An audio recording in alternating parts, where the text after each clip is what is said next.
JDs and gentlemen, welcome back to Octember failure. What are we at? 6, 7? I can't remember anymore. Yeah, Ginger is sick. It's unfortunate, but it's also fortunate. We had back in, what was it, February or so, the rear brakes, the issue with that. Link to that in the prescription. The whiff is working nights now. There's a huge long story with that, and she just left to go to work and called me. She's a couple blocks away, and she said the battery light is on solid. I said, oh, great. So she says, I'm coming right home. All right. So I run out here, I grab my battery tester, and I'm all set to just double check. Open the hood, and I found the problem immediately. It wasn't here. I put it here. That's belt.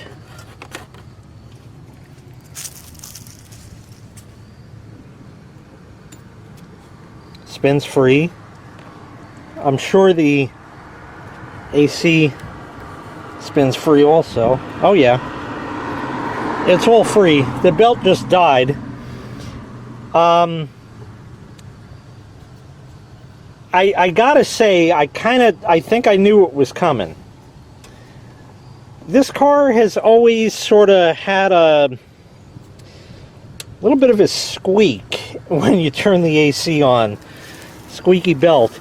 You might be able to see, I'm sorry with the daylight, alternator pulley down there, AC compressor, crankshaft pulley. Okay, so there's that, and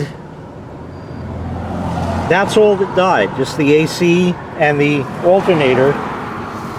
The squeak had been going on, and I figured I'd ignore it for a while, because typically when you turn the AC on, it would go squeak, squeak, squeak, squeak, squeak, and then after like a minute or two, it would be gone. Or if you rev it up, it would go away, and then everything was fine. The other day, the whiff was leaving in the morning, and she forgot something, and I came out, and she had the defroster on, which puts the AC on, and the car's sitting there going squeak, squeak, squeak. I'm like, oh, don't leave that on, shit. But I can't tell her to turn that off, you know. So we gotta, that's a bad alternator belt. I don't know how to change it on this car. It's not that hard. You gotta loosen the alternator, and I think it kind of swings down, and then you somehow get the damn belt on it, and I don't know. This is not something I was expecting necessarily now or looking forward to. Should I have possibly tightened it sooner? Yep. But would that have helped? Well, let's see. 2003. So this car is 17 plus 21 years old. Original belt, I'm sure. I think that's fair. Considering it was kind of squeaking in that. Well, shit is about all I can say. So, yeah, that's great. I got to figure out what to do next. Obviously, I need a belt, but I think you loosen that bolt, and then you can crank on that one down there, and that moves the alternator. It might be enough to get the belt on, and then you tension it, and then everything's good, and that's kind of it. And then the car is fixed. So it was just a belt. It's it could have been worse. It could have been the alternator. That would have been a lot more expensive. But here's the fun part, just to add to the Octemberness of the situation, right? So today I'm busy, I'm out, I'm doing stuff. Well, actually I was home doing stuff, and I needed to go out. I needed to go to the auto parts store because the Big 6 is due for an oil change. Okay, no big deal. That's fine. So I went to the store and got some oil because I changed it myself, and I was going to do that over at XJO81X tomorrow. the big 6 isn't here now because the wife had to take it to work.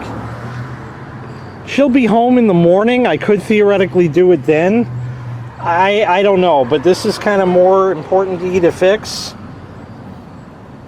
It'll get done. I don't know if I'm going to make a resolution to this, but you can take it on faith that it's just an alternator belt, and in the event that there's something worse, indeed, there will be another video on it. Again, I don't know if I'll make a resolution, but if not, you can take it on faith that it's been fixed and everything else is fine. So, unfortunate, but hey, it's Octember. Great. Had to just happen now. I've had the car since, what, 2020, 2019? 2019, maybe. Or 2021. I can't remember exactly. But I've had it for 3 to 5 years now. I can't even fucking remember. Isn't that terrible? I've had it for like 3 to 5 years. I think more like 3, but whatever. No, it had to be 2021, because in 2022, the 2000 Camry was hit. There's a link to that in the prescription too. And yeah, so I've had the car for 3 years. But let's think about it, okay? Toyotas are super reliable. What did I have a problem with? Rear brakes, that's known as maintenance, and a belt. Is that the car's fault? No. It's also along the lines of maintenance, like tires. That's all. The car is, what did we say, 24 years old, something? 22 years, 21 years old? 21 years old. You wouldn't keep tires on a car that long. Yep. So it's not a Toyota thing. It's just maintenance. That's all it is. All right, that's going to do it. I'll clean this up, close this up, make some phone calls, and figure out what the fuck to do next. That's going to wrap this one up. Thanks so much for watching. I really appreciate it. Make sure you click like, make sure you click subscribe, and take care. We'll see you next time. Bye-bye.